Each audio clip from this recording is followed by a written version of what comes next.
নমস্কার বন্ধুরা, welcome to এসটিওনিক sports. তো শেষ মুহূর্তে বড়সড় চমক দিয়ে মরক্কোর দুর্দান্ত বিদেশি প্লেয়ারকে সই করিয়ে নিল। আইএসএল নিয়ে দীর্ঘমেয়াদী চুক্তি হতে চলেছে। ইস্ট বেঙ্গল নিয়েও বেশ কিছু ইন্টারেস্টিং আপডেট শেয়ার করা রয়েছে। ম্যাচ কিন্তু এগিয়ে গেলে ইস্ট বেঙ্গলের সুবিধা হবে নাকি সমস্যা বাড়বে, সেই নিয়েও আলোচনা রয়েছে এই ভিডিওতে। ইন্টারেস্টিং ভিডিও হবে, শুরু থেকে শেষ পর্যন্ত দেখো। ভিডিও ভালো লাগলে সকলে একটু লাইক শেয়ার করে দিও, আর যারা চ্যানেলে প্রথমবারের জন্য এসেছো মনে করে চ্যানেলটাকে সাবস্ক্রাইব করে নিও, তাহলে প্রিয় দলের খেলার সমস্ত আপডেট তোমরা এখানে পেয়ে যাবে। তো চলো আর দেরি না করে ভিডিও শুরু করা যাক। তো সবার প্রথম যদি আমরা আইএসএল নিয়ে কথা বলি, তো দীর্ঘমেয়াদী চুক্তি কিন্তু করতে চাইছে ফেডারেশন, সেই জন্য কিন্তু তারা একাধিক ভাবে তারা টেন্ডারের বিষয় ভেবে চিনতে তারা এগোতে চাইছে। কারণ দীর্ঘমেয়াদীতে করতে গেলে কিন্তু সেক্ষেত্রে অবশ্যই দেখতে হবে যে ক্লাবগুলো কীরকম চাইছে বা কীরকমভাবে ফেডারেশান তাদের লিগকে পরিচালনা করতে পারবে। তো বললেই যে কোনো কোম্পানিকে দিয়ে দেওয়া, তার আগে কিন্তু সমস্ত খুঁটিনাটি বিষয়গুলো ফেডারেশান কিন্তু দেখে নিতে চাইছে। তো সেই কারণে কিন্তু যেরকমভাবে কমার্শিয়াল পার্টনার চূড়ান্ত হবে তার জন্য নানান রকম প্রক্রিয়া চলে, এবং অলরেডি একটা বিশেষ মিটিং বৈঠক হয়ে গেছে। সেখানে দেখা যাচ্ছে যে হ্যাঁ, তিনটে সংস্থা তারা কিন্তু ইন্টারেস্ট শো করেছে। তার মধ্যে তোমরা সকলেই জানো ফ্যানকোড এই বছরে যেরকম আইএসএল পরিচালনা করছে, তারাও কিন্তু দীর্ঘমেয়াদীতে আইএসএল পরিচালনা করতে ইচ্ছুক, কিন্তু তারা যে টাকাটা দেবে তাদের থেকেও কিন্তু অনেক বেশি টাকা অফার করে রেখেছে আরও একটা সংস্থা।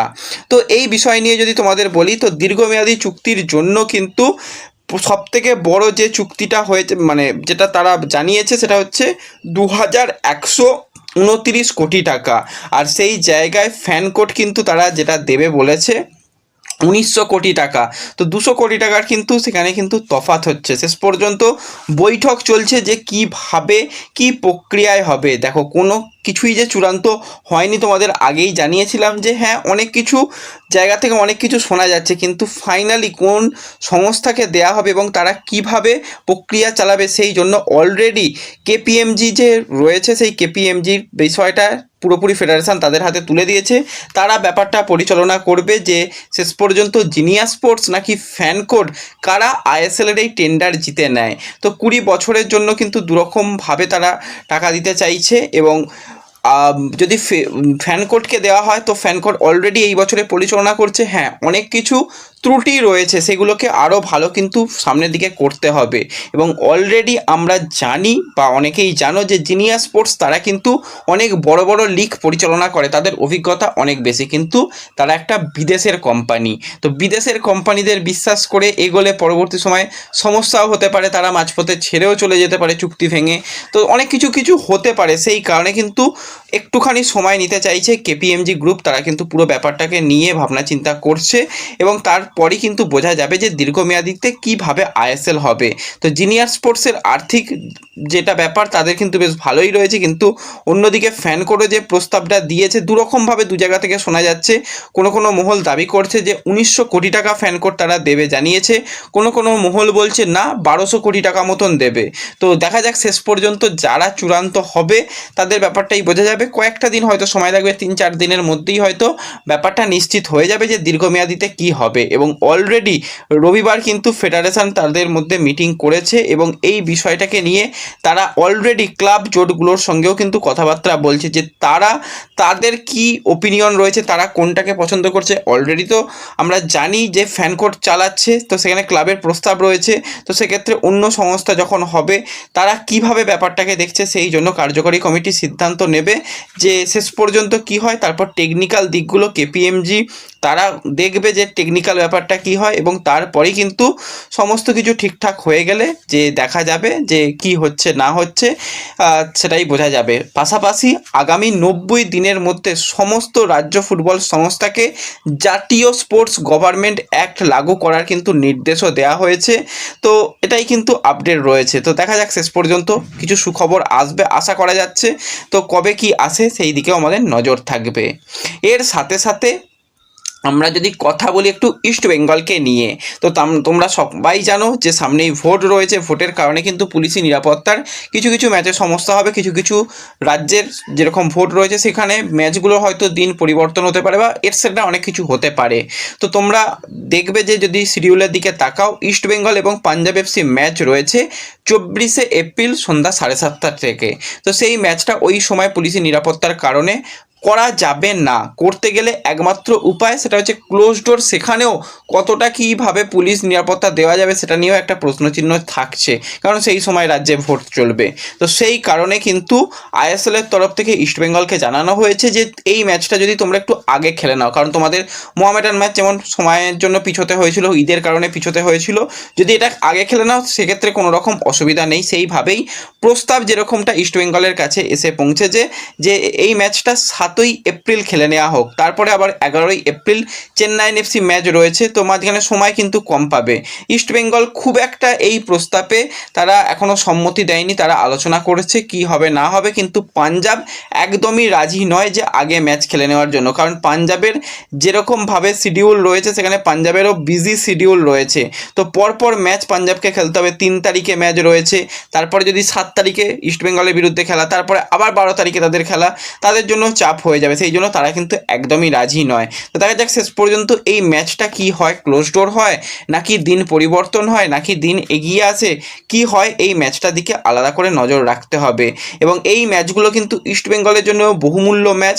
তো ইস্টবেঙ্গল চাইবে যেরকম শিডিউল রয়েছে সেখানে ইস্টবেঙ্গলের যে সামনের মানে ম্যাচগুলো রয়েছে সেই ম্যাচগুলো তো ঠিকঠাক সময় রয়েছে এবং প্রত্যেকটা ম্যাচের মধ্যে ব্যবধান রয়েছে। কারণ ইস্টবেঙ্গল পরবর্তী ম্যাচ যেটা খেলবে সেটা হচ্ছে 11ই এপ্রিল। এখনও অনেক দিন বাদে ইস্টবেঙ্গল খেলবে, এখনও 12 দিন মাঝখানে ন্যাশনাল টিমের ম্যাচের পরেও তারা সময় পাবে। তারপর বেঙ্গালুরু এফসির সঙ্গে খেলবে, সেই ম্যাচটাও কিন্তু খেলতে হবে তাদের হোম ম্যাচ হিসাবে, সেখানে 16ই এপ্রিল। তারপর 24 এপ্রিল, মানে প্রত্যেকটা ম্যাচের মধ্যে একটা সময় রয়েছে। তো যদি এগিয়ে আসা হয় তাহলে সময় অসুবিধা হবে। তো এবং প্রত্যেকটা ম্যাচই গুরুত্বপূর্ণ ইস্টবেঙ্গলের জন্য। দেখা যাক শেষ পর্যন্ত কি হয় না হয়, সেই দিকে আমাদের অবশ্যই নজর থাকবে।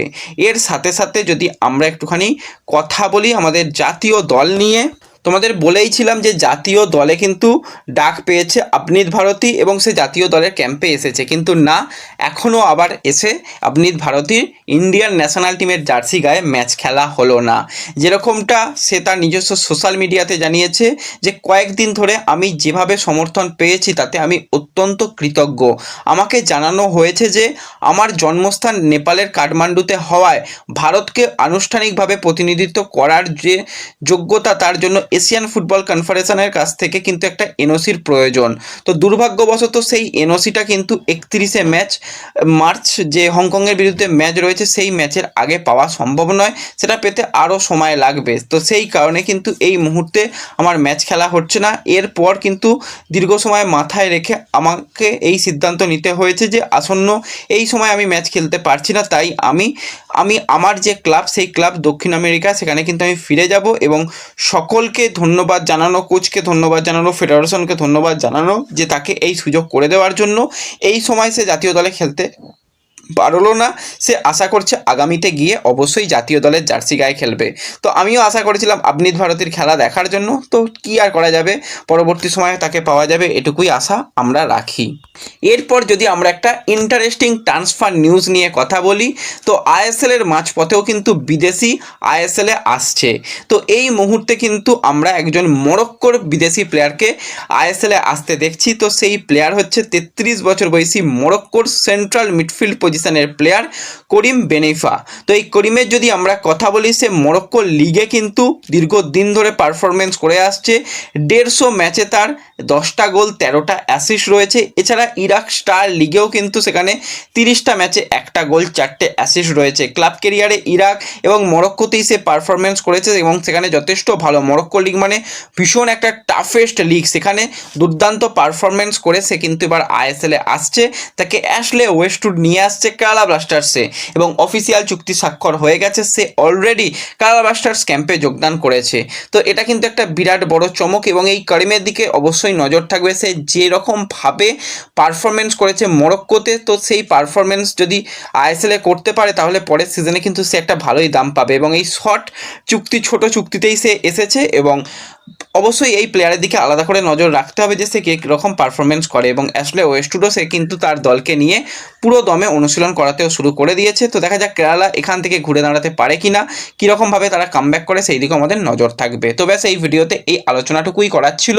ভিডিও ভালো লাগলে লাইক শেয়ার করে দিও, চ্যানেলে প্রথমবারের জন্য এলে সাবস্ক্রাইব করে নিও। দেখা হবে পরবর্তী ভিডিওতে। ধন্যবাদ।